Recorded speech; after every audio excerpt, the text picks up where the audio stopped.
महादेव की नगरी काशी में महाशिवरात्रि को लेकर तैयारियां तेज हो गई हैं। काशी विश्वनाथ मंदिर सजने लगा है। कल पूरे देश में धूमधाम के साथ महाशिवरात्रि मनाई जाएगी। इस बार 12 ज्योतिर्लिंगों में से एक काशी विश्वनाथ मंदिर में महाशिवरात्रि को लेकर विशेष तैयारी की जा रही है। श्रद्धालुओं का रेड कारपेट और फूलों के साथ स्वागत किया जाएगा। सबसे खास बात तो ये है कि भक्त पहली बार पूरी तरह से स्वर्ण मंडित गर्भगृह में विराजमान बाबा विश्वनाथ का दर्शन कर सकेंगे। कुल मिलाकर के उद्देश्य है कि श्रद्धालु जब आए मंदिर में तो उनको किसी प्रकार की असुविधा ना हो। साथ ही श्रद्धालुओं से यह अपील भी है कि श्रद्धालु जो भी नियम कानून बनाए गए हैं उन्हीं के माध्यम से दर्शन करें। वाराणसी में श्रद्धालुओं का जमावड़ा अभी से लगने लगा है। अनुमान जताया जा रहा है कि इस बार बाबा विश्वनाथ के दर्शन के लिए 6 लाख से भी ज्यादा श्रद्धालु वाराणसी पहुंच सकते हैं।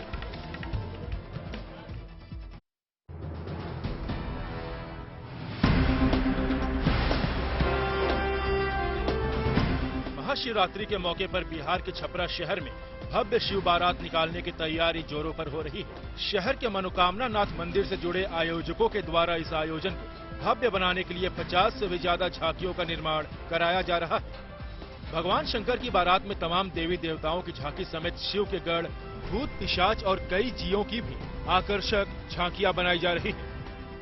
महाशिवरात्रि के अवसर पर श्री मनोकामना नाथ मंदिर समिति कटरा नवाजी टोला छपरा के तत्वावधान में वर्ष 2004 से श्री शिव विवाह शोभा यात्रा निकाली जाती है। आयोजन समिति के अनुसार शिव विवाह में पारंपरिक हिंदू रीति रिवाज के मुताबिक ही सभी रस्में निभाई जाएंगी।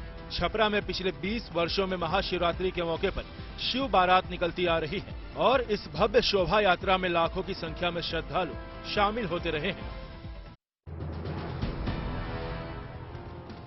भारत और ऑस्ट्रेलिया के बीच आज से दिल्ली में दूसरा टेस्ट मैच खेला जाने वाला है। अब से थोड़ी देर बाद दिल्ली के अरुण जेटली स्टेडियम में ऑस्ट्रेलिया अपनी साख बचाने के लिए भारत के खिलाफ मैदान में उतरेगी। इस सीरीज के पहले टेस्ट में ऑस्ट्रेलिया को भारत ने पारी के अंतर से हरा दिया था। दिल्ली टेस्ट के लिए टीम इंडिया में मध्यक्रम के बल्लेबाज श्रेयस अय्यर की वापसी हो सकती है। कोच राहुल द्रविड़ ने इस बात के संकेत दे दिए हैं कि अगर अय्यर पूरी तरह से फिट हुए तो उन्हें इस टेस्ट में मौका दिया जा सकता है। अय्यर पिछले कुछ महीनों से चोट की वजह से टीम से बाहर चल रहे थे, लेकिन दिल्ली टेस्ट से पहले उन्हें टीम में शामिल कर लिया गया है।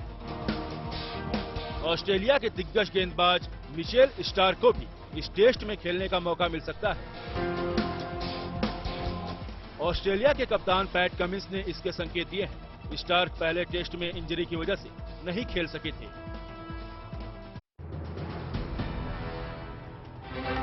दिल्ली पुलिस की ताकत बढ़ाने के लिए उसके बेड़े में अब ये 5 नई गाड़ियां शामिल हो चुकी हैं। ये कोई आम गाड़ी नहीं है, बल्कि ये हाईटेक मोबाइल फोरेंसिक लैब है। दिल्ली पुलिस को ये सौगात उसके 76वें स्थापना दिवस के मौके पर केंद्रीय गृह मंत्रालय ने दी। स्थापना दिवस के इस कार्यक्रम में खुद गृह मंत्री अमित शाह शामिल हुए, जिन्होंने दिल्ली पुलिस के काम की तारीफ करते हुए उन्हें ये मोबाइल फोरेंसिक वैन सौंपी। इन हाईटेक फोरेंसिक लैब की मदद से दिल्ली पुलिस को रेप, हत्या, साइबर क्राइम और आतंकी घटनाओं से जुड़े मामलों को सुलझाने में मदद मिलेगी।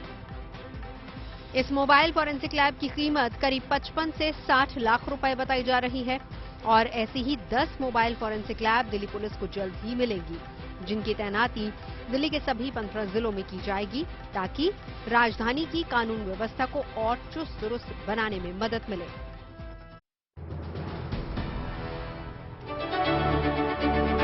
बस्तर कैफे।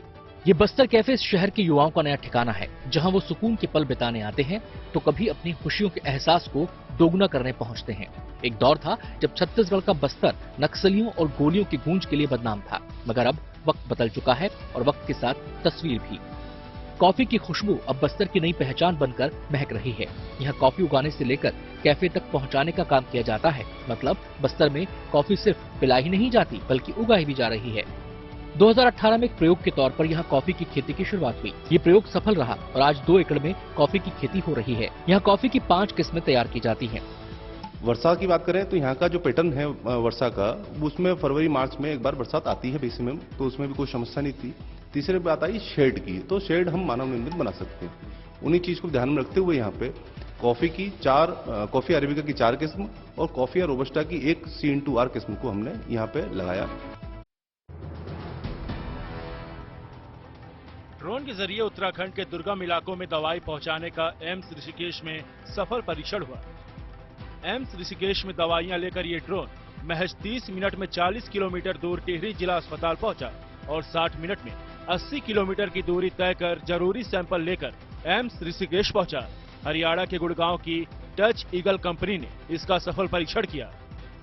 ब्लड प्रोडक्ट्स की डिलीवरी हो सकती है, जैसे मान लीजिए कि एक्सीडेंट हो जाता है, मरीज बहुत सारे आहत व्यक्ति हैं, उनको ब्लड की जरूरत पड़े तो यहाँ से ब्लड प्रोडक्ट्स ले सकते हैं।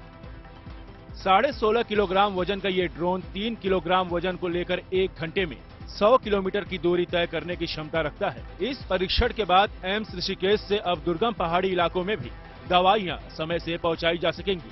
साथ ही पहाड़ी इलाकों के अस्पतालों से जरूरी सैंपल जांच के लिए एम्स ऋषिकेश तक पहुंच सकेंगे।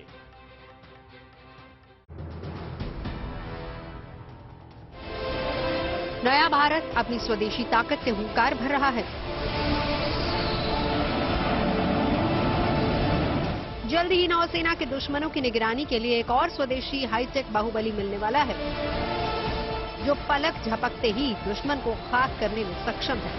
जल्द ही नौसेना के बेड़े में twin engine deck based fighter jets शामिल होने वाले हैं, जो टारगेट साधते ही दुश्मन पर कहर बनकर टूट पड़ते हैं। दरअसल अभी नेवी के पास एयरक्राफ्ट कैरियर से ऑपरेट करने के लिए करीब 45 मिग-29 के फाइटर एयरक्राफ्ट हैं, लेकिन ये मिग धीरे धीरे पुराने होते जा रहे हैं, जिसके चलते नेवी इन्हें स्वदेशी एयरक्राफ्ट से बदलने की कोशिश में है और नेवी के इस शुभ शुरुआत का साथ दे रहा है DRDO। ये दोनों मिलकर डबल इंजन एयरक्राफ्ट बनाने पर काम कर रहे हैं। इसका पहला प्रोटोटाइप 2026 तक तैयार होने की उम्मीद है। नेवी चीफ के मुताबिक 2040 तक 45 डबल इंजन एयरक्राफ्ट मिल जाएंगे।